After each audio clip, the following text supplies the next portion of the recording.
Il était une fois un jeune garçon du nom de Mathias, à qui le destin allait réserver de bien grandes surprises.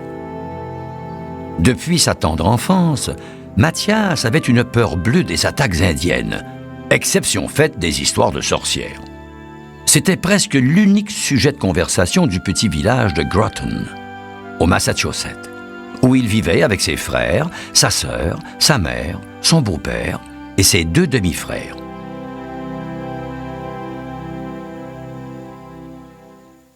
Lorsque Mathias avait presque 4 ans, une grande partie de son village avait été ravagée par des Indiens venus de la Nouvelle-France. 9 ans plus tard, il ne lui en restait qu'un vague souvenir. Mais l'angoisse qui étouffa sa jeunesse était toujours présente à l'intérieur de lui.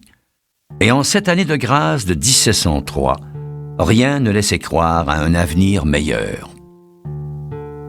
Au magasin général, à l'église ou chez le forgeron, partout on n'entendait parler que de massacres, de scalps et d'enlèvements. Cet hiver-là, ce fut le village de Deerfield, à quelques kilomètres de Groton, qui remporta le championnat des histoires terrifiantes. Au milieu de tout ça, le petit village de Groton sentait que son tour approchait. Aussitôt que le soleil se cachait pour la nuit, tout le monde en faisait autant. Dans les maisons, derrière les volets clos, toute la famille se regroupait autour d'un feu de foyer. On essayait bien de rassurer les enfants en leur racontant de jolis contes de fées et de princes charmants, mais il est difficile de croire à ces histoires quand celui qui vous les raconte sursaute au moindre bruit venant de l'extérieur. Mathias passait souvent des nuits blanches à regarder la neige qui dansait lentement entre ciel et terre. Les soirs de pleine lune, sans quitter son lit, il scrutait les alentours par un nœud qu'il retirait du mur de planches près de sa paillasse. Il avançait son œil près du trou. La neige formait de beaux vallons jusqu'à la forêt. Mais une fois arrivé au bord du bois, ses sourcils se fronçaient et l'angoisse transpirait sur son visage. D'après ce que j'ai entendu au village, paraîtrait qu'un Indien peut rester caché derrière un arbre sans bouger pendant plusieurs jours. Comme la forêt compte des centaines d'arbres, il peut donc cacher des centaines d'Indiens, pensa-t-il. Bientôt, le vent se leva et balaya l'image de la forêt menaçante, tout en transportant Mathias au pays des rêves. Encore une fois, cette nuit-là, il rêva qu'il se faisait capturer par les Indiens.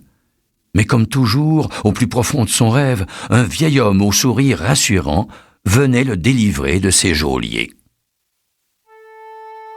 Le lendemain matin, un cri déchira son sommeil. Du coup, il en eut froid dans le dos. Il sentait bien qu'il y avait quelqu'un près de lui. Mais la tête sous les couvertures, impossible de voir qui c'était. Prenant son courage à 2 mains, il finit par se montrer le bout du nez. Surprise! Devant lui, sa sœur, Sarah, le pointait du doigt. Elle riait aux éclats. « Oui, oui, c'est bien toi qui es là, mon petit frère. On dirait une marmotte qui sort de son banc de neige. » Mathias pouvait bien avoir froid. Une fine couche de neige recouvrait la moitié de son lit.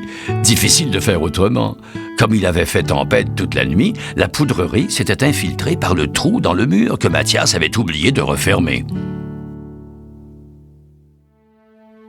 Malgré tout, le printemps finit par faire fondre la neige. Doucement, sans mauvaise surprise, à mesure que les jours rallongeaient, l'astre du jour repoussait les démons de la nuit. C'était déjà le début du mois d'août. Certains disaient qu'il faisait beau, d'autres disaient qu'il faisait chaud. Mathias, lui, suait à grosses gouttes. Dans les champs de Groton, une quinzaine de villageois faisaient la moisson. À l'aide d'une fourche, Mathias remplissait la charrette de blé.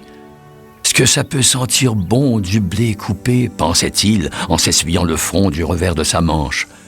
Mathias perçut aussi une odeur d'humidité. Regardant vers le ciel, il vit que le temps se couvrait. Nous espérons que vous avez apprécié cet aperçu. Pour continuer à écouter ce livre audio sur Google Play Livres, utilisez le lien dans la description de la vidéo.